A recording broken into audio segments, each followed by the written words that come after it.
खबर आपको बता दें, गुजरात एटीएस ने पाकिस्तान के जासूस को पकड़ा है। एटीएस के मुताबिक पोरबंदर के एक मछुआरे को पाकिस्तान के लिए जासूसी करने के आरोप में गिरफ्तार किया गया।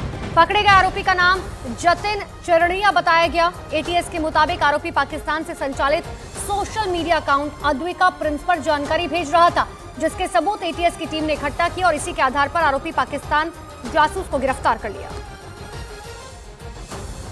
तो बड़ी जानकारी आपको दे रहे हैं, जहां पर गुजरात एटीएस की तरफ से पाकिस्तान के जासूस को पकड़ा गया। साथ ही अब तमाम जानकारियां जुटाई जा रही हैं कि आखिर यहां आकर उसने क्या कुछ किया है। जतिन चारणिया करके एक जो मच्छीमारी का बिजनेस करता है, वो आदमी को एक सेंसिटिव चीजें पाकिस्तान ऑपरेटिव अद्विका प्रिंस नाम की जो प्रोफाइल है उसको भेज रहा है। उस इंफॉर्मेशन के आधार पर सीनियर ऑफिसर्स को ये अवगत किया गया था। उसके बाद एक टीम का गठन हुआ था, जिसमें PI Mrinal Shah, PSI DV Rathod और पीआई वाढेर को शामिल किया गया और ये टीम ने उसके फाइनेंशियल और सोशल मीडिया मॉनिटरिंग को करते हुए अच्छे एविडेंस कलेक्ट किए और वो एविडेंस के आधार पे एटीएस पुलिस स्टेशन में एक गुना रजिस्टर किया और वो गुना आईपीसी सेक्शन 121 के और 120 बी के अनुसार गुना दाखिल किया गया है। सिंगल ब्रांड शर्मा से और गाड़ियां फंसी रहीं। इसके अलावा उन लोगों ने पेड़ों को काट कर सड़क के बीचों बीच रख दिया और पुतलों में आग लगा दी। बीजेपी ने नंदीग्राम के पुलिस अधिकारी पर टीएमसी का साथ देने का आरोप लगाते हुए उन्हें सस्पेंड करने की मांग भी की।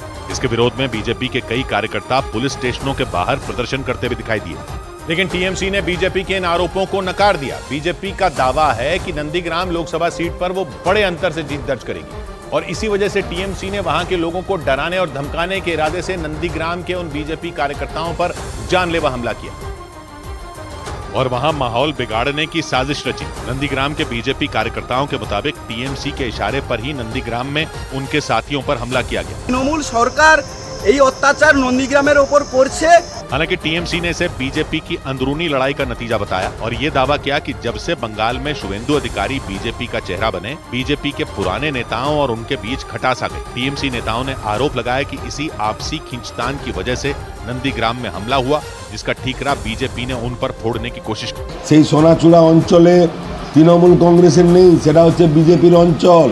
সেখানে আমাদের পঞ্চায়েত মেম্বার কেউ নেই। हालांकि नंदीग्राम में मचे इस बवाल के बाद चुनाव आयोग ने भी सख्ती दिखाई। चुनाव आयोग ने नंदीग्राम के एसपी से इस पूरे बवाल की रिपोर्ट मांगी।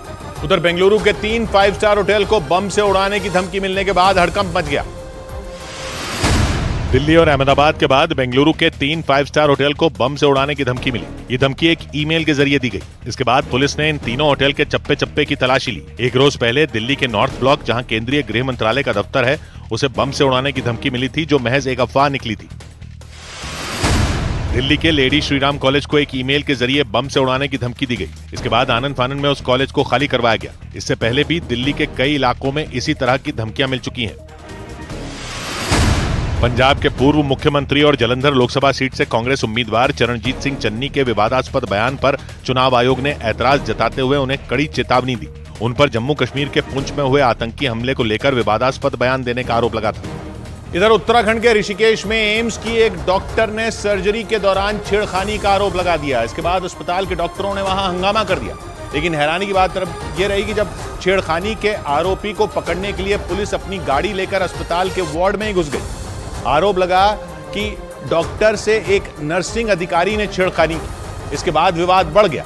आनंद फानंद में पुलिस भी पहुंच गई और आरोपी को पकड़ने के लिए सीधा गाड़ी लेकर अस्पताल के वार्ड में घुस गई। इसके बाद तो वार्ड में अफरा तफरी मच गई। अस्पताल के गार्ड समझ ही नहीं पाए कि अचानक ये क्या हुआ। लेकिन जैसे ही उन्हें पता चला कि वार्ड में पुलिस की गाड़ी आई है, उन्होंने तुरंत गाड़ी को निकालने के लिए जगह बनानी शुरू कर दी और मरीजों के